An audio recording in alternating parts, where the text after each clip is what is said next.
Cumprimentamos a todos nossos queridos e amados irmãos com a paz de nosso Senhor e Salvador Jesus Cristo. Com muita alegria que nós damos continuidade aos estudos bíblicos da nossa CPAD. Estamos estudando a Escola Bíblica Dominical. Hoje chegamos na lição de número 8, onde nós vamos tratar o exílio de Davi. O nosso estudo de hoje está com base no texto bíblico de 1 Samuel, capítulo 22, versículo de 1 ao 5, onde nós vamos estudar um longo exílio, uma longa fuga, onde Davi será exilado, passará pela caverna de Adulão e vamos ver toda essa fuga a fim de Deus preparar Davi para chegar ao trono. É uma longa fuga, um longo exílio, onde nós vamos ter essas características na vida de Davi, onde exatamente ele vai ter encontro com diversas pessoas.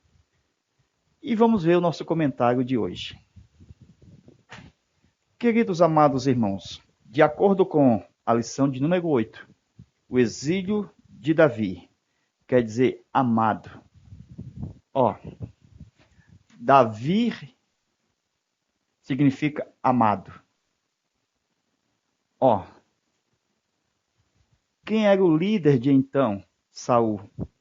Então nós tínhamos o líder Saul e tinha o amado. E toda congregação onde nós estamos sempre tem o líder e o amado.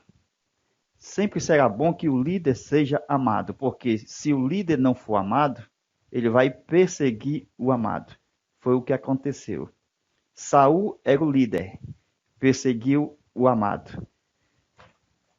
Queridos, desde o capítulo 17 de 1 Samuel, nós vemos Davi entrando para a história, onde Deus vai revelar ele como novo líder, vindo da tribo de Judá. Então, Davi será exaltado. Assim será um tipo de Cristo, que sozinho pisou o lagar. Então, Davi derrubou o gigante Golias. Davi era músico. Ele tocava harpa. Ele também era pajem de armas. Então, ele também foi um marmiteiro que levava alimentos para seus irmãos que estavam no acampamento. Então, ele foi pastor de ovelha. Tudo isso nós vemos na vida de Davi.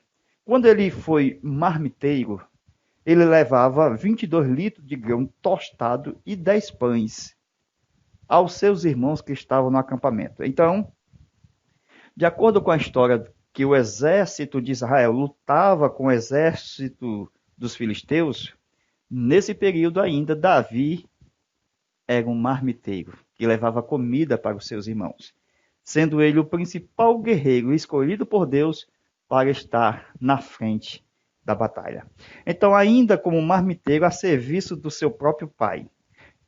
Quando a gente lê 1 Samuel, capítulo 17, versículos 54 e 55, nós vamos ver Deus fazendo Davi crescer, mas de uma forma rápida, de tal forma que Saul não reconhecerá o jovem que está vencendo os inimigos. Por exemplo, Saul, ele viu Davi, embora tendo passado pelo palácio, sendo pajem de arma, quando Davi saiu ao encontro dos filisteus, que havia arrancado a cabeça do filisteu, Saul de memória curta.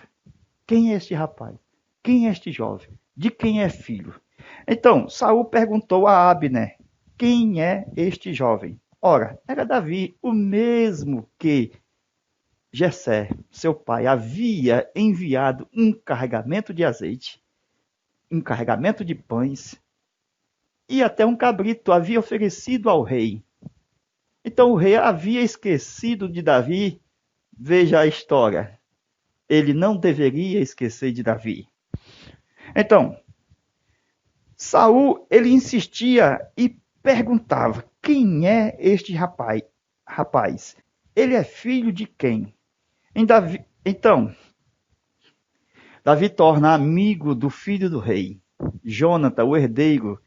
Assim a gente vê uma criação de uma verdadeira amizade. De acordo com a Bíblia, nós temos um tipo no Antigo Testamento de uma verdadeira amizade, que é tipo do amor cristão. Ah, se todo cristão amasse que nem Davi e Jônatas. Como se o Jônatas fosse o profeta de Davi e Davi o servo. Porque Jônatas era quem levava a notícia do seu pai, a fim de protegê-lo. Então, de certa forma, Saul não revelava nada se não passasse por Jônatas, seu filho. Então, era tipo do profeta que Deus, ao revelar as coisas que em breve hão de acontecer, primeiramente ele revela aos seus servos. Então, tudo que Saul falava passava por Jônatas e Davi conhecia, porque Davi era um servo de Deus. E Jônatas era um tipo de um profeta de Deus. Então, conforme a gente tem a notícia da amizade de Jônatas com Davi, então Jônatas era tipo do Espírito de Deus que tratava-se de um advogado, de um consolador. Era ele que intercedia por Davi ao rei. Glória seja dada a Jesus. E assim, meus irmãos, criou-se um verdadeiro amor cristão.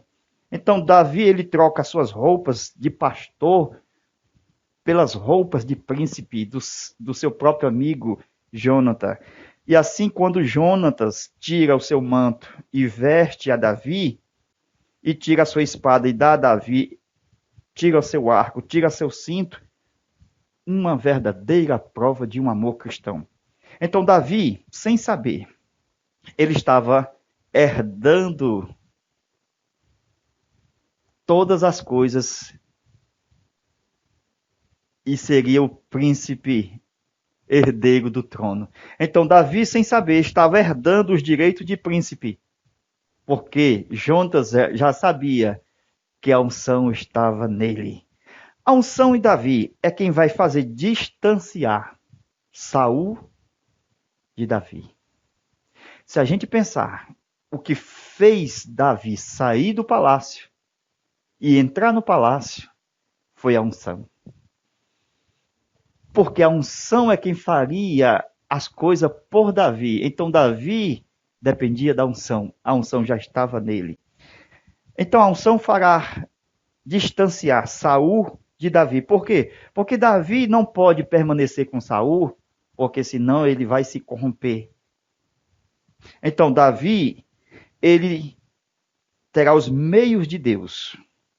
E Davi vai se distanciar de Saul. Primeiro meio, aparecerá as mulheres dizendo, clamando, gritando umas para com as outras, que Davi venceu a Saul por 10-1. Isto é, Saul venceu milhares, mas Davi venceu 10 milhares. Davi venceu 10 milhares, Saul 1 milhar, ou milhares. Então, 10 vezes 1. Mas a gente percebe que Saul teve muita inveja do dito das mulheres. As mulheres clamavam e Saul invejava a Davi. Então Saul não conseguia vencer ele próprio, mesmo vencendo as guerras. Ele era um guerreiro que vencia a batalha, mas não poderia vencer a si próprio por causa da inveja, do orgulho. Então Saul é um tipo de um crente carnal. Saul pensou em perder o reino por causa do dito das mulheres. Porque se as mulheres estão dizendo isto, Saul pensou, então só lhe falta o reino. Então Saul já estava sabendo desta história de que Deus estava com Davi. Então Saul inveja. E a Bíblia diz que um espírito maligno, furioso, veio da parte de Deus e estava sobre Saul. Então Saul ficava furioso, indignado, querendo matar a Davi. O que nós vemos é que Saul vai criar vários laços para matar a Davi. E um dos laços vai fazer com que Davi seja o seu genro, incitando Davi a casar com a sua filha, a Merabe, a filha mais velha. Mas Deus dá o livramento. Veja só, o primeiro laço e o primeiro livramento. O que é que Deus faz? Faz com que Merabe seja mulher de Adriel. Mas Saul não fica contente. Saul vai criar um segundo laço.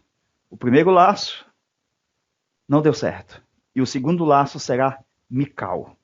Mas Saul levará uma motivação incorreta. Qual é?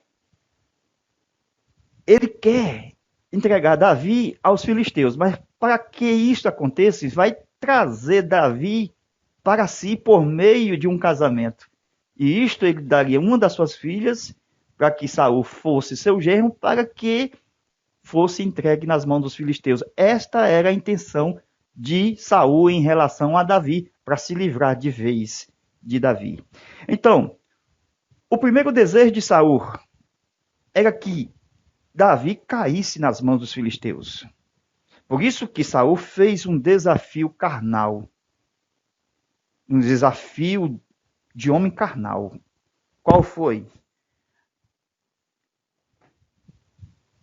Ora, se Davi era um homem que gostava de desafio, derrubou o gigante Golias. E todo homem não gosta de ser desafiado, principalmente quando se trata, se tu é homem, da sua masculinidade, ou da sua força física, do seu potencial, dele ser um soldado, dele ser um guerreiro. Então veja o desafio, que Davi fosse lá no arraial dos filisteus e matasse 100 filisteus e trouxesse o prepúcio desses 100 filisteus, e assim Davi venceria esta primeira prova, este primeiro desafio. Como a maioria dos homens não sabe esquivar-se de apostas, Davi caiu no laço. Não são poucos, mas neste caso, Davi não se esquivou. A prova de que ele matou 200 homens e ele trouxe 200 prepúcios, mostrando que, está aí, rei, trouxe tanto para Merabe como também para Mical. Então, ele trouxe logo, vencendo o desafio, para as duas. 100 para Mical, como se fosse ganhando a prova e ficando como Merabe, melhor, e mais 100, dizendo que era o tal, para mostrar que tinha como ser o genro do rei. E assim ele aceitou Davi ser genro do rei. Como a gente percebe que muitos homens caem nesta cilada de desafios. Por quê? Porque é um jogo. E todo jogo tem vício. Terrível. Então Davi, ele destruiu, matou 200 homens. E assim venceu o desafio por 2. Se tornou o genro do rei. Casou com Mical.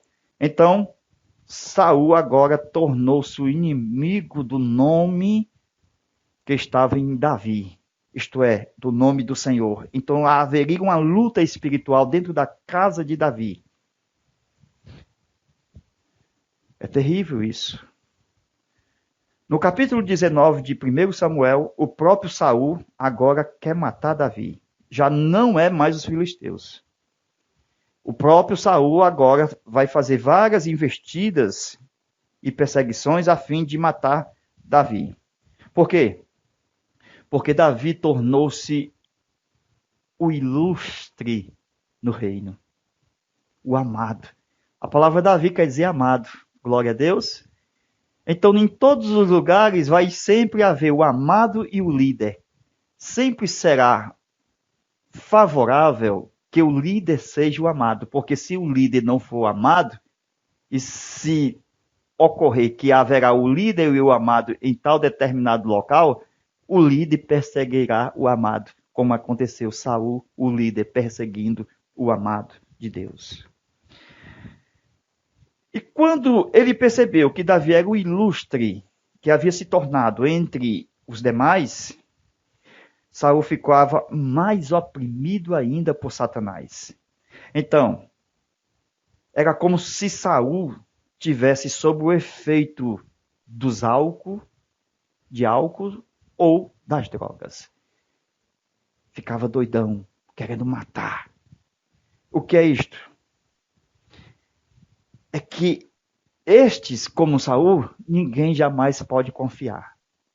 Até mesmo Jonas, que tentava solucionar o problema, Saul até jurava de não matar mais, mas acontecia de que ele voltava com o espírito maligno a fim de executar esta matança na vida de Davi. Então, como a gente percebe que até mesmo Saul jurava, como se tivesse no efeito das drogas. Uma hora queria matar, outra hora não queria. E assim, Jonatas, como intercessor, estava entre os dois. Então Deus não queria mais Davi ali no palácio. Chegou a hora de Deus tirar, exilar Davi. Então, mesmo que Jonatas continuasse sendo a sua proteção, mas Deus já tinha dito, não quero mais Davi ali. Primeiro, por quê? Porque o espírito maligno sempre vinha. E vinha da parte de Deus. Então Deus permitia que ele viesse sobre Saul. Segundo, a harpa de Davi já não funcionava mais, conforme 1 Samuel, capítulo 19, versículo 9 a 10. Então, se a harpa de Davi não funcionava mais, o que é que acontece? Chegou a hora de partir. Por quê? Porque já não tem mais como tanger com a harpa este demônio. Deus está permitindo que ele agora saia. Porque Saul agora deseja matar. E sempre usará uma lança para ferir Davi por mais de uma vez. E Davi vai tentar escapar. E a lança pega na parede, sempre tentando matar Davi por mais de uma vez. O que é isto? É que Deus estava dando livramento.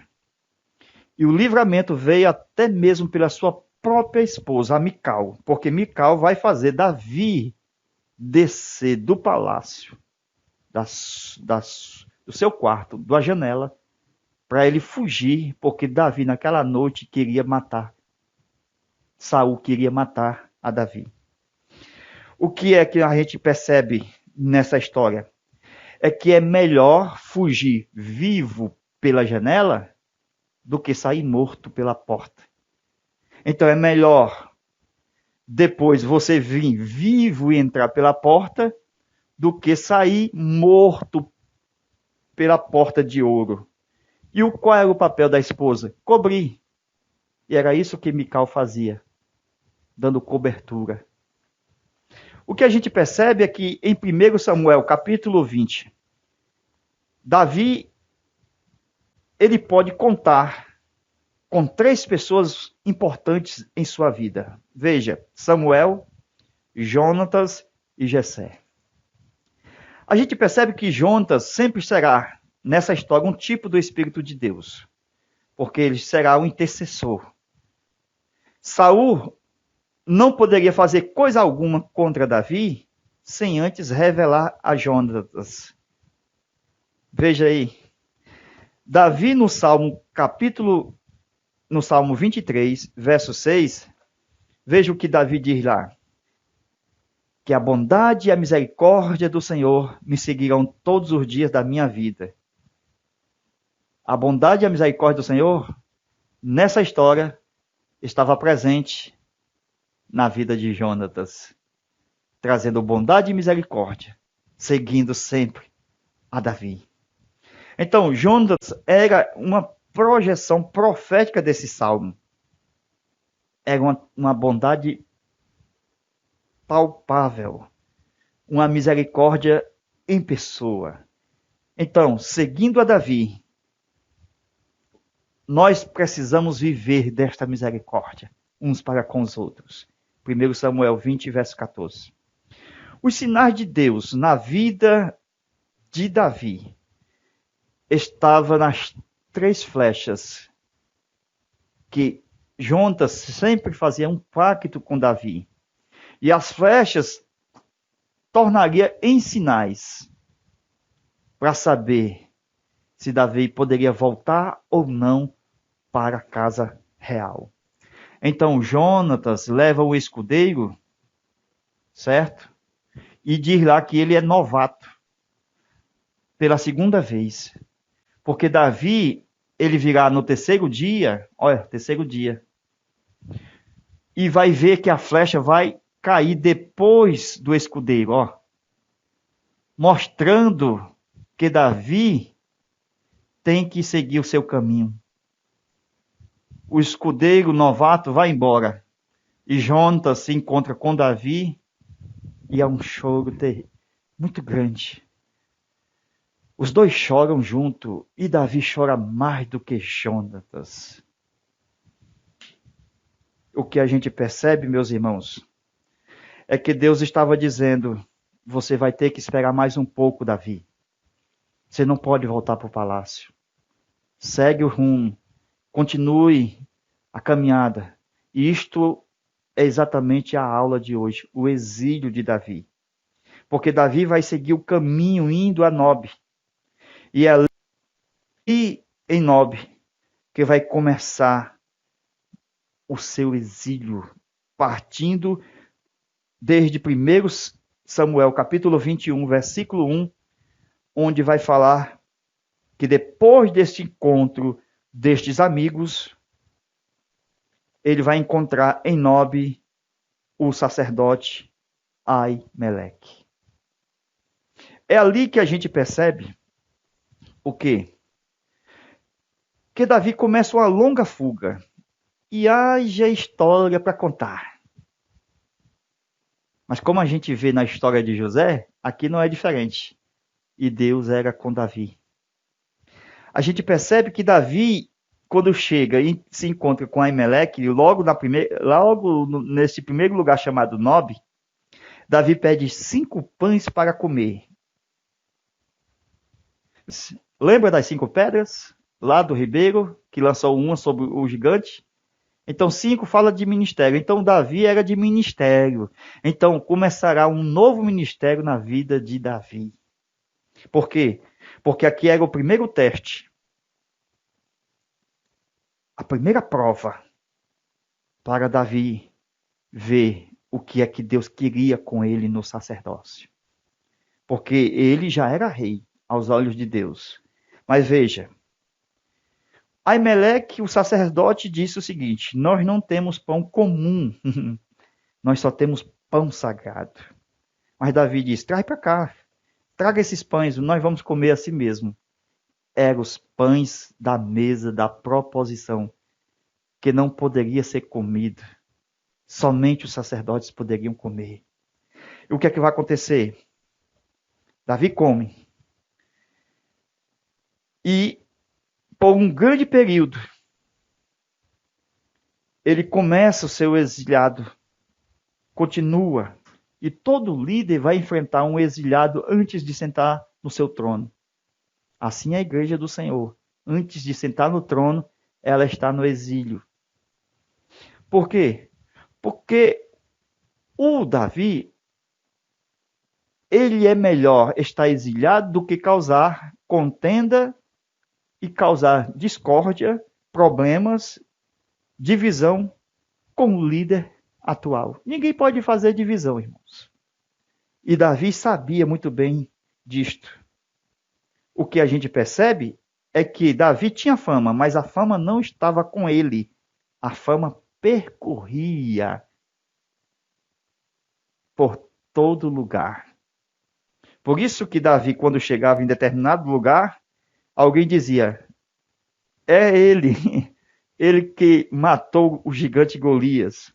Então, Deus não deixava a fama ir junto com Davi. o que a gente percebe nessa história é que quando Davi sai do palácio, o que a gente vê é que ele vai mais na frente para a terra do inimigo, nesse exílio. Fazer o quê? Morar, procurar estar junto com o inimigo, porque ele acha melhor estar junto com o inimigo do que causar uma divisão na obra de Deus. Nem todos pensam isto. O que a gente percebe é que Davi, que estava temendo ao rei dos filisteus, que estava em Gate, certo? O Aquis, quando ele chegou lá, ele temeu. O que foi que Davi fez? Deu uma de doido. Começou a arranhar as portas e a babar sua própria barba. E o rei disse, tira esse homem daqui que esse homem está doido. E assim o rei estava desprezando o maior guerreiro que Israel já teve em toda a sua história. Então o rei não discerniu, o rei Aquis, que estava ali, naquele doido, entre aspas, um guerreiro invencível.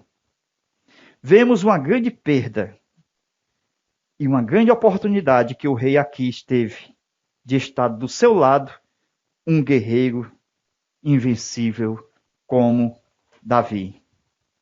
Glória a Deus. O que a gente vê é em 1 Samuel, capítulo 22, quando ele chega agora na caverna de Adulão, como fala da história da nossa lição de hoje. Porque vem uma longa história, que é muito tempo para se falar, mas a gente está resumindo. Então, Davi, ele vai passar a refugiar-se na caverna de Adulão.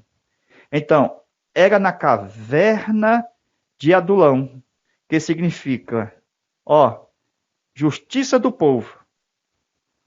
O que é que vai acontecer? Davi, ele vai inaugurar os preparativos para o novo governo.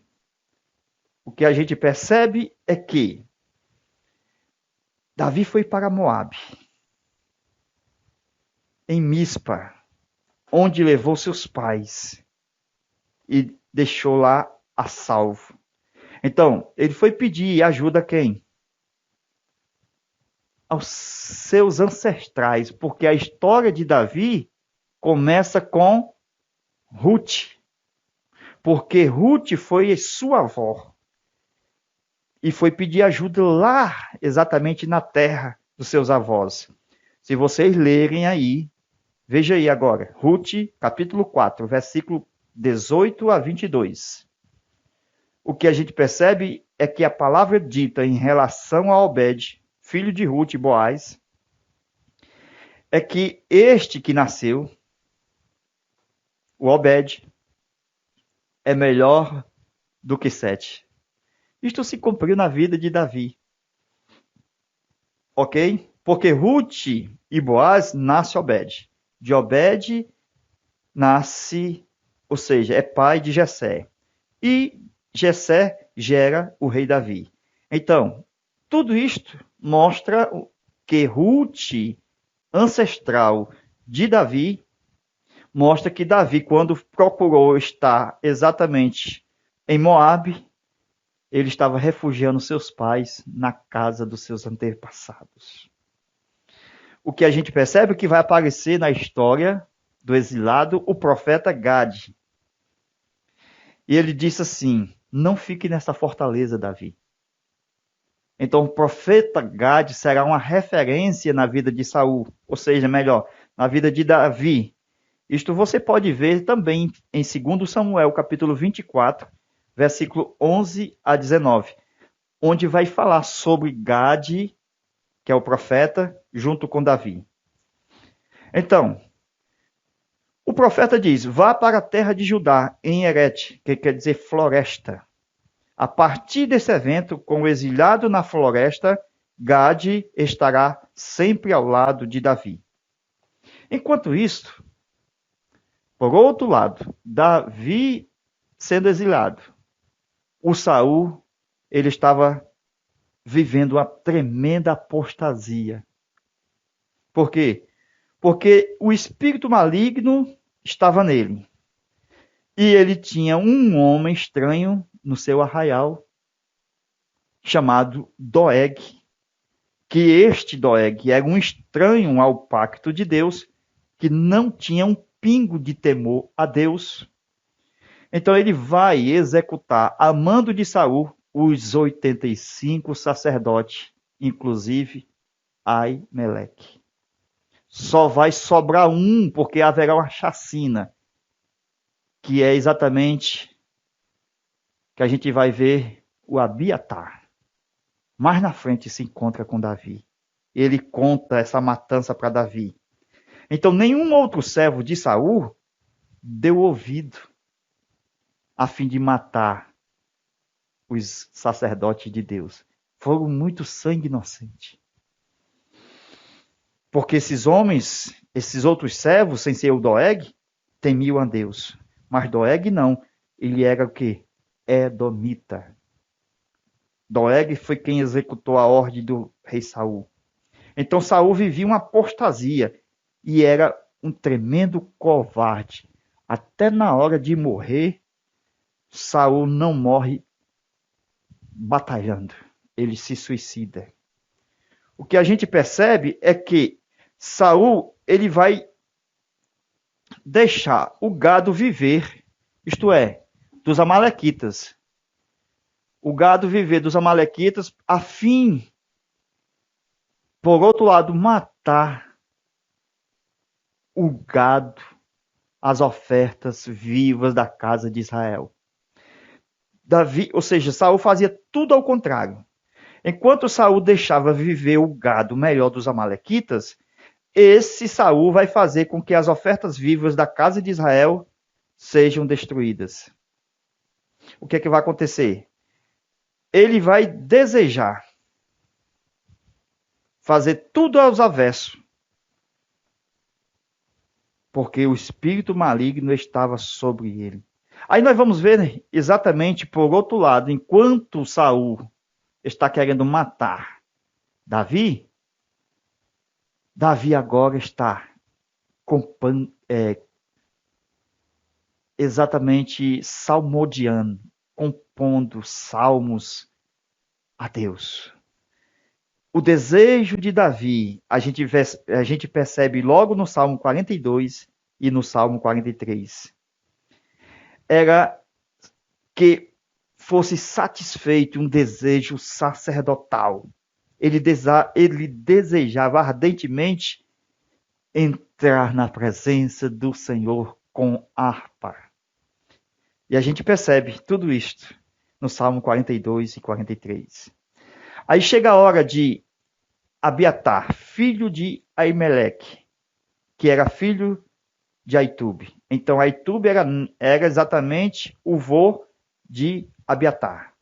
Então Abiatar era neto de Aitube. Ele escapa da chacina, da matança dos sacerdotes. E vai encontrar-se com Davi.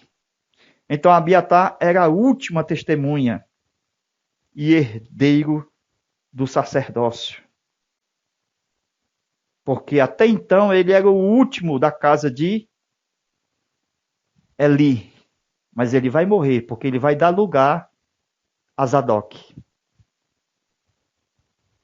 Deus vai cumprir pela boca do profeta que nenhum da casa de Eli herdaria mais o sacerdócio. Então Abiatar transferirá nesse exilado de Davi o sacerdócio através de quê? Do éfode. Ora, Davi já havia comido o pão sagrado. E agora Abiatar entrega o éfode que estava na roupa sacerdotal ao Davi. O que é que a gente vai perceber? A gente vai perceber em toda essa história que Abiatar, ao entregar o éfode para Davi, Davi não era levita. Então não poderia ser um sacerdote levita. Então, doutrinariamente, teologicamente, era uma loucura Davi ser um sacerdote, porque ele era de Judá. Então não estava dentro da lei que Davi poderia ser um sacerdote, porque somente os da casa de Arão, da tribo de Levi, poderia ser sacerdote. Então, era uma loucura doutrinária, teológica, que Davi fosse um sacerdote. Mas, veja só, Abiatar entregou de presente o éfode enquanto Davi estava fugitivo de Saul, naquela perseguição toda, fugindo do rei. Então Abiatar, quando desceu das montanhas, ele começou a gritar: Davi! Onde você está, Davi? Davi estava do outro lado da montanha. E Davi disse: o que é que você quer? Ele disse: o éfode, Davi, eu esqueci de te entregar. E Davi fica como se fosse um sacerdote. Porque ele recebe o éfode, ele já tinha comido do pão. E Jesus disse que... Lembra de Davi que comeu pão e não morreu? Tudo isto vai levando para uma história que a gente vai já comentar. É exatamente que ele recebe o éfode, que é uma vestimenta sacerdotal. Então Davi fica como se fosse um sacerdote, porque o Aimeleque, quando estabeleceu o tabernáculo nas montanhas, incrivelmente. Por quê? Porque o tabernáculo, no tempo de Aimeleque, já estava caindo aos pedaços. Já se não tinha mais. O que é isto? Muito envelhecido, irmãos. Não se podia mais nem exatamente locomover.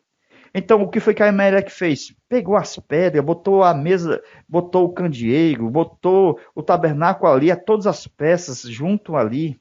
Então, o tabernáculo, que já havia 400 anos passado, já estava exatamente todo rasgado, carcomido por esse tempo de 400 anos. E ninguém havia feito reforma nele. Então ele levou essas peças e colocou em pedras, separou a mesa, colocou o altar de incenso, e a gente percebe que Davi, ele recebeu o éfode exatamente de Aimeleque. Veja, meus irmãos, que as coisas já estavam de uma certa forma despreparada. O maior elemento de culto do sacerdote, que era o tabernáculo, estava sendo desprezado nesse tempo. Então, Davi fugindo para esse lugar, comendo o pão recebido de Aimeleque, o sacerdote, deu também para seus homens, e que a gente percebe o seguinte, é que esses pães, eles eram trocados a cada 6 dias, ou seja, no sábado. E esses pães eram jogados fora, sendo que, na lei antigamente, lá no tempo de Moisés, os pães eram queimados. Mas nesse tempo eles jogavam fora. E Davi sabia disso, que os pães eram jogados fora. E quando ele pediu pão para comer, ele sabia que os pães iam ser jogados fora. Então, a gente vê que, mesmo Davi, sem ser levita, poderia ter dado até problema. Por quê? Porque não poderia comer, irmão. Era sagrado. Já que ele comeu e Jesus disse, olha, não morreu. Porque se deduziria que ele morreria, porque era sagrado. E Davi não era levita. E ele não morreu. O que a gente percebe é que nós vemos que desde o pão que ele comeu sem morrer, e agora ele pega o éfode de Abiatar e põe sobre si, e vive como se fosse um sacerdote, e não morre. O que é isso, meus irmãos? A gente vai ver esta continuação de Davi sendo rei, mesmo sem poder ser sacerdote da tribo de Levi. Ele estava vivendo como se fosse um sacerdote. E a gente vai esmiuçar esses pormenores, desde a história de Jerusalém, do tempo de Salém, quando havia nesse tempo um rei e um sacerdote ao mesmo tempo, nos tempos de Abraão, que a cidade era conhecida como Salém. Depois foi conquistada por Davi, quando ele destruiu os jebuseus. E Davi colocou o nome de Jerusalém. Jebus-Salém. Jerusalém. Então, percebe-se tudo isto. E a gente vai dar exatamente mais história, pano para manga, sobre o exílio de Davi, que ele passou pela caverna de Adulão. E você perceberá aquela parte que Davi corta o pedaço do manto de Saul. E Deus tinha dado a oportunidade para matar. E vocês vão ver também que desde a procura de Saul por Davi, lá atrás no começo, pelas escolas do profeta, irmão, é muita história. Só será contada na aula extra, porque senão vai ser uma aula muito longa nesta aqui que nós estamos comentando. Mas nós temos o nosso zap para você entrar em comunicação. 85 991 28 12 60. Veja como participar das nossas aulas. Nós estamos continuando todas as aulas do trimestre e enviando pelo zap. Deus te abençoe e entre em comunicação conosco. Será uma bênção estudar junto. Veja como participar. Deus te abençoe e te guarde. É muito pano na manga para nós estudar. É o que a gente está querendo fazer. Estudar juntos, em nome de Jesus. Amém.